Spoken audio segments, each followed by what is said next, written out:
Once, in a small village, a man named Imran lived peacefully with his family and neighbors. Imran was known for his kindness, but there was a weakness in his heart. He often spoke ill of others. He never intended harm, but his words slipped carelessly about people's flaws and mistakes. One day, he sat with his close friend, Zayd, after the prayer at the mosque. Zayd began to gossip, speaking of a man named Bilal who had recently fallen into hardship. "Did you hear?" Zayd whispered. "Bilal is in debt and has made some poor choices." Imran, eager to contribute, added his own thoughts about Bilal's faults and misfortunes. They laughed and joked, unaware that they were committing a grievous sin in Allah's sight. As they spoke, Imran's heart felt uneasy, but he brushed the discomfort aside. The next morning, Imran awoke with an odd feeling of guilt lingering in his chest. He went about his day, but his thoughts kept drifting back to his conversation with Zayd. The words of the Prophet, peace be upon him, suddenly came to him. "Backbiting is like eating the flesh of your dead brother." Imran was shaken, realizing the seriousness of what he had done. He felt regret surge within him. Later that day, he overheard a group of villagers whispering about Bilal's situation. The rumors had spread like wildfire, and Bilal's reputation was tarnished, further isolating him. Imran realized that his words may have been the spark that fueled these rumors. His heart sank as he thought of the harm he had caused Bilal, his neighbor, a brother in Islam. That evening, Imran sought solace in prayer, asking Allah for forgiveness for the sin of backbiting. But as he prayed, he felt a deep responsibility to make amends with Bilal directly. The next day, Imran went to Bilal's house. He found him sitting alone, his eyes distant.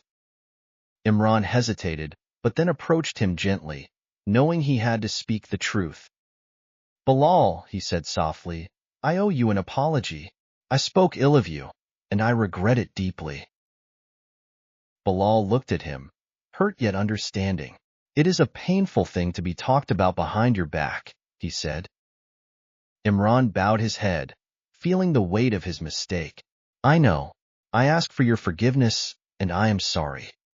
Bilal, despite the pain, nodded, his heart softening. "You have admitted your mistake, Imran. That means much." Imran felt a sense of relief, but knew he must also seek Allah's forgiveness. He turned to the Quran and read the verses warning against backbiting and slander. "Do not backbite one another. Would any of you like to eat the flesh of his dead brother?" The words hit him hard, reminding him of the grave nature of his actions. Imran realized that backbiting destroyed relationships and caused deep harm to others. He felt a new resolve forming within him, a commitment to never backbite again. Imran began to speak only when necessary, and even then, he was careful with his words. He avoided gossip and reminded others of the harm that backbiting caused, especially within the community. His relationship with Bilal grew stronger as they worked together, supporting each other in faith. Imran shared his story with others, urging them to avoid backbiting and guard their tongues. One day, a young man approached Imran and asked, "Why is backbiting so serious, uncle?" Imran smiled softly, remembering the Hadith. The Prophet, peace be upon him, said it is like eating your dead brother's flesh. The young man shuddered. "That sounds terrible. Why would anyone do that?" Imran nodded. "It's easy to fall into, but we must guard our speech and protect others' dignity." The young man promised to be cautious with his words, and Imran felt grateful. Months passed, and the village flourished in harmony, as people learned to avoid gossip and slander. Imran had become a changed man, and Bilal, too, had found peace in his heart. The lesson of backbiting was passed on through the community, and they grew closer. Imran never forgot the pain his words had caused, and he continued to be mindful of his speech. And so, the words of the Prophet, peace be upon him, remained etched in Imran's heart. The best of you are those who are careful with their speech and avoid backbiting. Imran lived by these words, ensuring his speech became a source of kindness, not harm. The village, once fractured by rumors, became a place of peace and mutual respect.